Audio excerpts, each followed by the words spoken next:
Good morning, Pilgrim. Today I'll read from the English Standard Version, Psalm 4, 1 through 8. Answer me when I call, O God of my righteousness. You have given me relief when I was in distress. Be gracious to me and hear my prayer. O men, how long shall my honor be turned into shame? How long will you love vain words and seek after lies? Selah. But know that the Lord has set apart the godly for himself. The Lord hears when I call to him.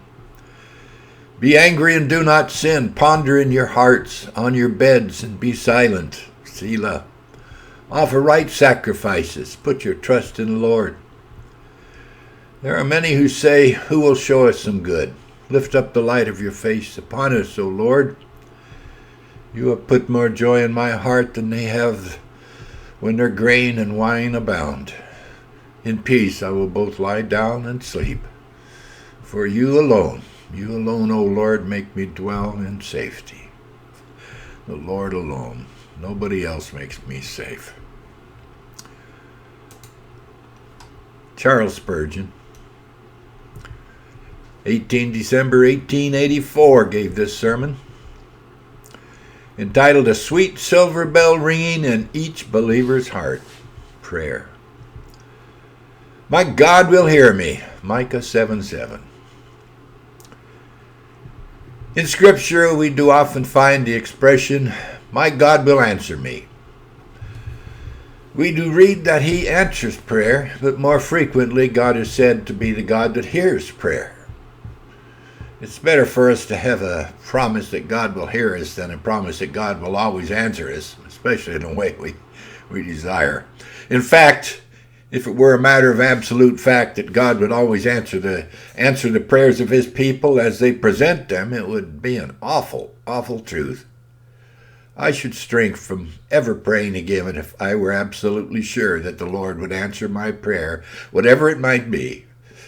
I might curse myself 7 times deep by a prayer within the next 7 minutes, if there were no safeguards and limits to the promise of prayer being answered. It's neither desirable nor possible that all things should be left to our choice. So much do I feel this, that if my Lord should say to me, from this hour I will always answer your prayer just as you pray it, well, the first petition I would offer would be, Lord, do nothing of the sort, because that would be putting the responsibility of my life upon myself completely, instead of allowing it to remain upon God. Oh, it would, in fact, make me the master of the house, make me my own shepherd. The very first thing I should wish would be to strip myself of such a power. I would cry, Lord, do as thou wilt, about answering me. I will be well content if thou wilt hear me. I like that kind of hearing prayer, of which Ralph Erskine says, I'm heard when answered, soon or late. Yea, heard when I no answer get. Most kindly answered when refused, and treated well when harshly used.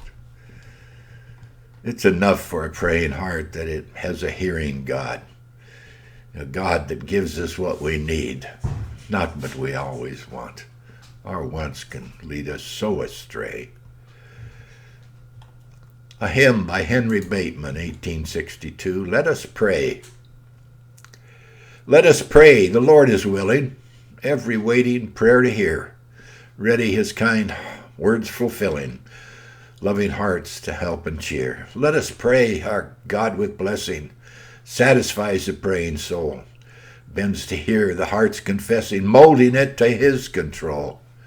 Let us pray, though foes surrounding vex and trouble and dismay, precious grace through Christ abounding, still shall cheer us on our way. Let us pray, our life is praying. Prayer with time alone may cease, then in heaven God's will obeying. Life is praise.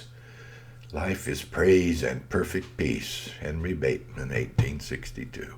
Well, God bless, brothers and sisters. Have a great day.